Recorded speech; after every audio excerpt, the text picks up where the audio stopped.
Hi guys, welcome back to Q on Cars. I am Mr. Q, and before we get into today's video, there's just one or two little bits of housekeeping that I want to get out the way so that we all sort of stay within context of what's going on the channel and why things are happening the way they are.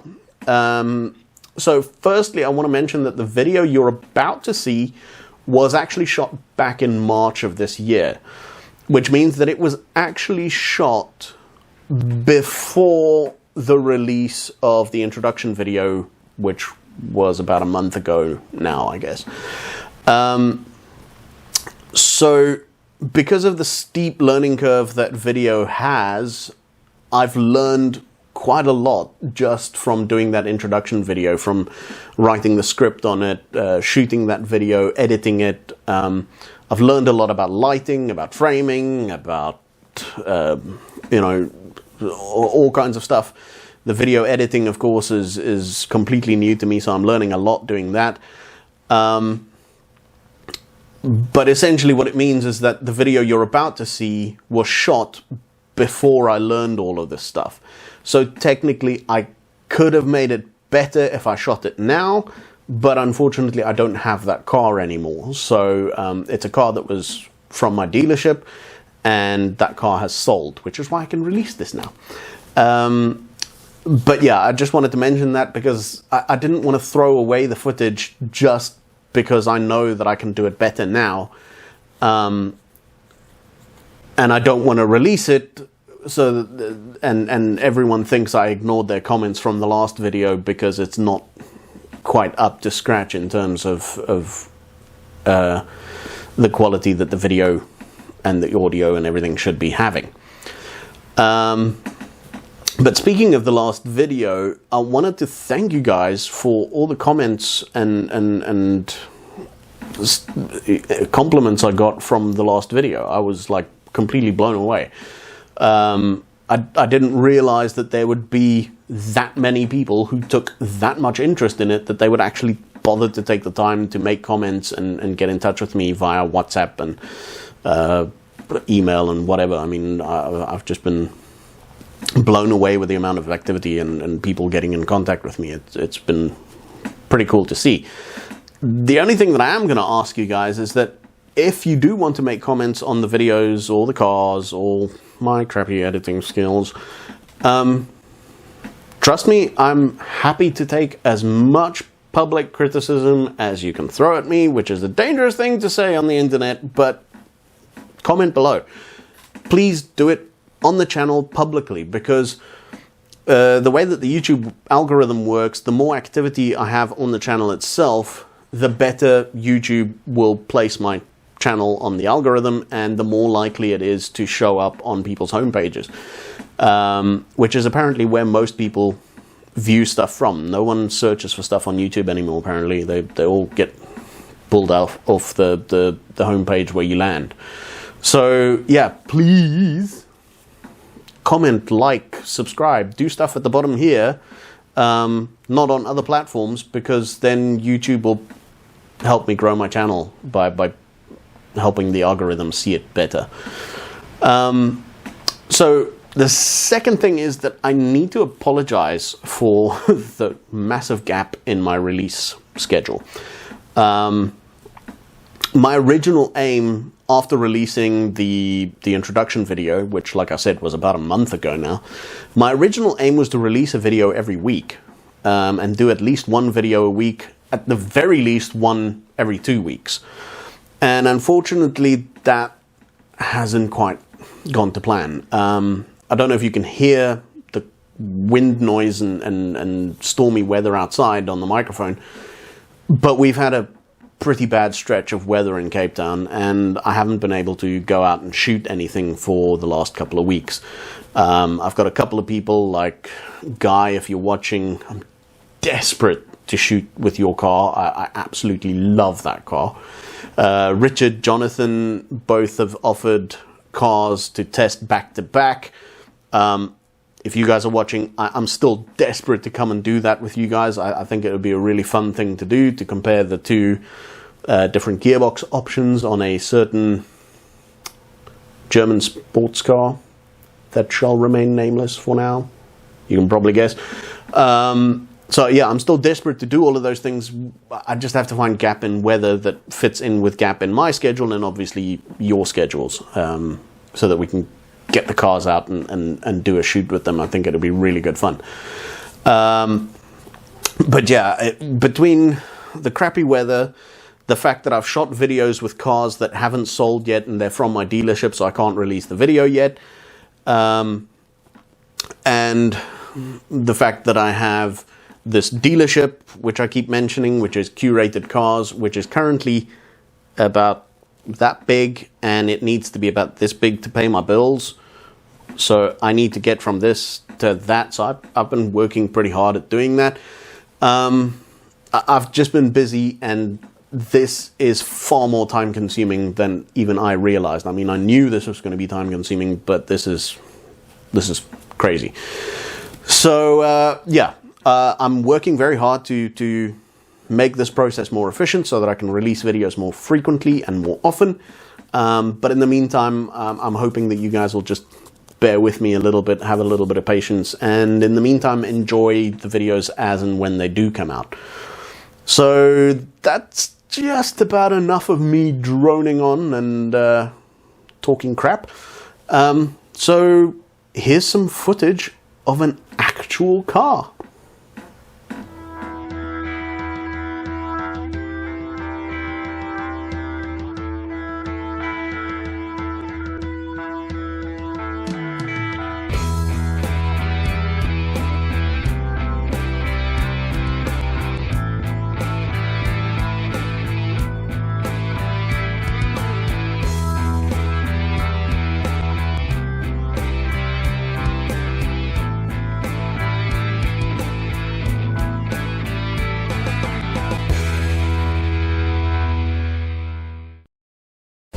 So today we are in a 2013 Hyundai i10 with the 1.1 litre GLS spec.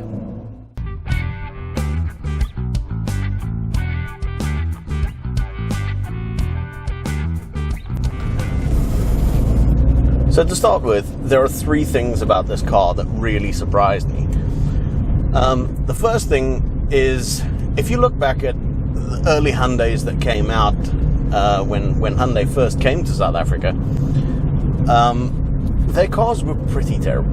Let's be honest. That bubble-shaped Elantra thing, it had a horrible interior, it had horrible exterior, they didn't age very well, and generally speaking, they were just really shocking cars. Fast forward to today, and I think, honestly, if you look at the same time period for any other car maker out there, there are very few of them that have come as far as Hyundai and Kia have. From where they were a couple of years ago to where they are today, their cars have improved dramatically. So the first thing that really impresses about this car, or the first thing that really surprised me about this car, is you're thinking of a small city car. It's a cheap little runabout, and you would think that after 100,000 kilometers, surely it must be tired by now. But it's actually not bad. I mean, everything in here works. Everything still feels solid. The handling is still solid. Everything drives, it just feels like a new car. There's nothing on here that would give away the fact that it's got 136,000 Ks on the clock. It's genuinely just a good, honest, solid car. The gears still feel tight, the steering is tight, there's no bushes or things that need to be replaced, no rattles or clunks or squeaks or anything. It's just really well put together, and it just seems to work. And then the last thing that I have to say what I found really surprising is actually the sort of heart of this car. That little 1.1 litre engine. I'm not a small guy. I know that a lightweight car with a tiny little engine like that is going to struggle with my weight in it. And generally you would expect an engine that sort of size to be quite a revvy thing. You're going to have to be driving it quite hard to get it to go anywhere. And it's a tiring thing to drive, a car with such a small engine, because, like I said, generally you have to rev them, you have to work them quite hard to actually get them to do what you want them to. But that just wasn't the case when I started driving this car. I mean, it's actually got quite long legs in the gearbox, which means that it's a very, very relaxing car to drive.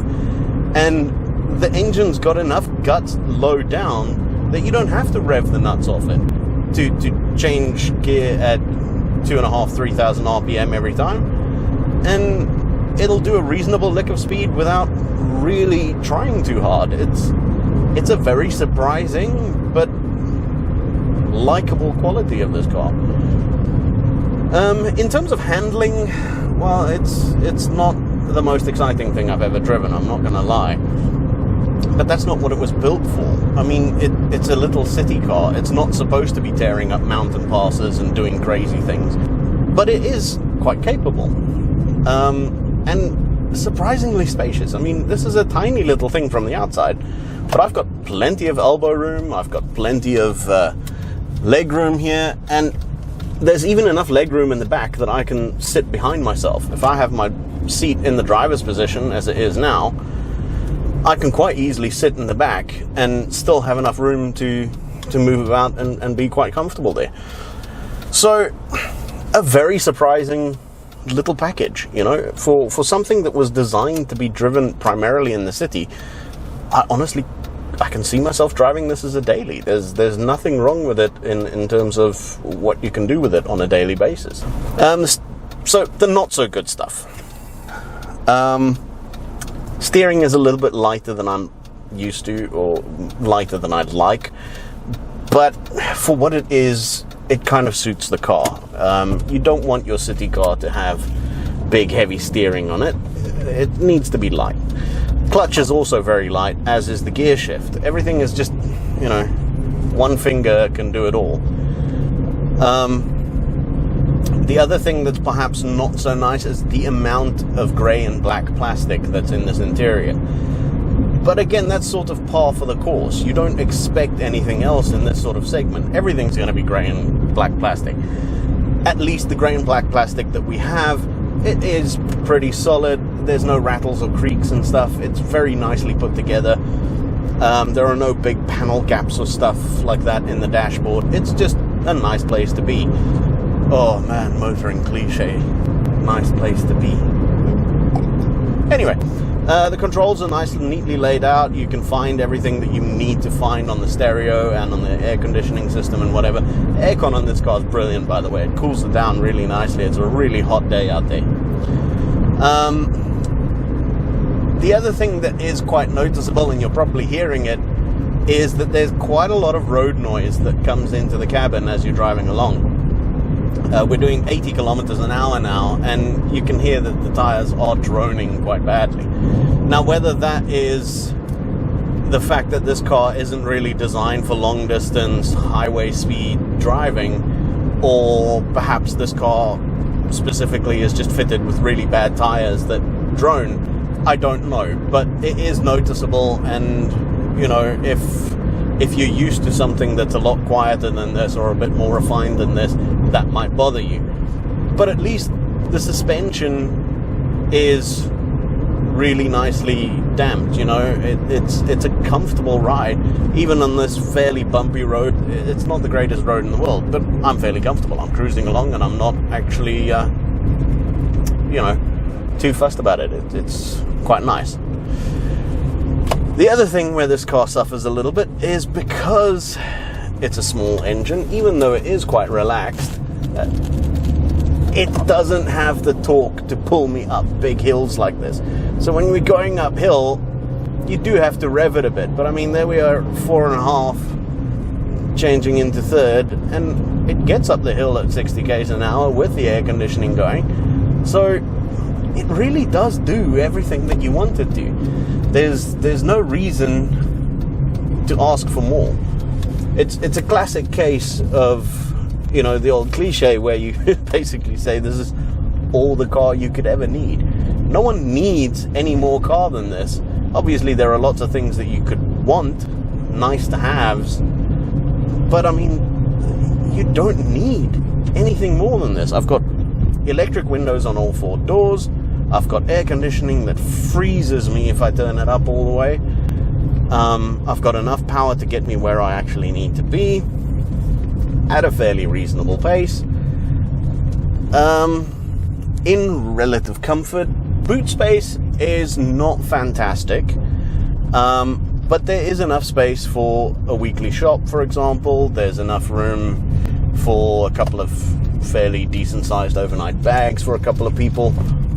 It's adequate, I would say. It's more than most people use on a daily basis. And when you do need more space, you can knock the back seats down and have essentially a small van. And then you really have a lot of room at the back there for all manner of activities. Let's just leave it there. In terms of equipment, like I said, we've got air conditioning, electric windows, we've got electric mirrors on the GLS model. We've also got a pretty decent stereo with a CD player that plays MP3s.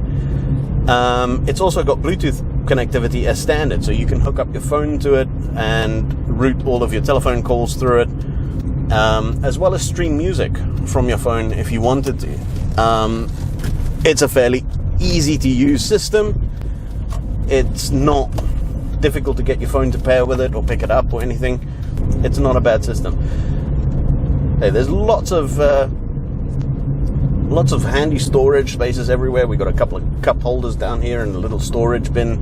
Then there's a little storage slot up here in the dashboard, which is perfect for your cell phone to go into.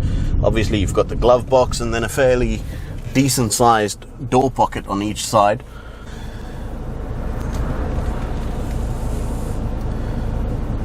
Backseat passengers also get decent door cards, door pockets, sorry. No cup holders back there, but there is a lot of room to spread out. It's actually quite spacious, surprisingly spacious, this little car. There seems to be like a thing with a lot of these cars where you will quite often find they feel like there's been some cost cutting in various places. You will feel like there are obvious places where they've gone and cut things out or left things blank to save on costs. Honestly, in this car, I can't say that those cost-cutting measures are obvious and easy to spot.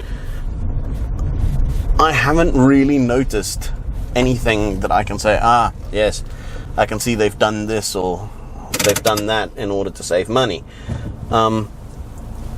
It's just a nicely made car. I mean, I've even got satellite controls on the steering wheel for the stereo.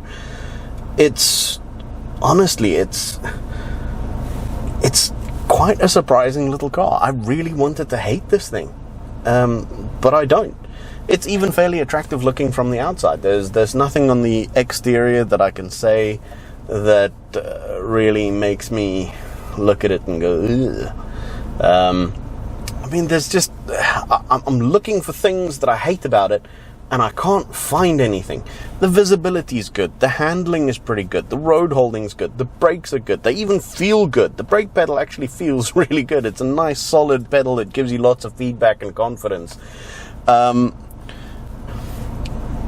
I mean, it's just, what more do you want? I mean, this thing will do everything that you want it to do. It's just a really nice little car. Right, well, that's it, guys. That's basically my review of the Hyundai i10. I hope you enjoyed that little video. As I said at the start, this is still very much a learning experience for me, so I kind of forgot to film a conclusion when I was still in the car.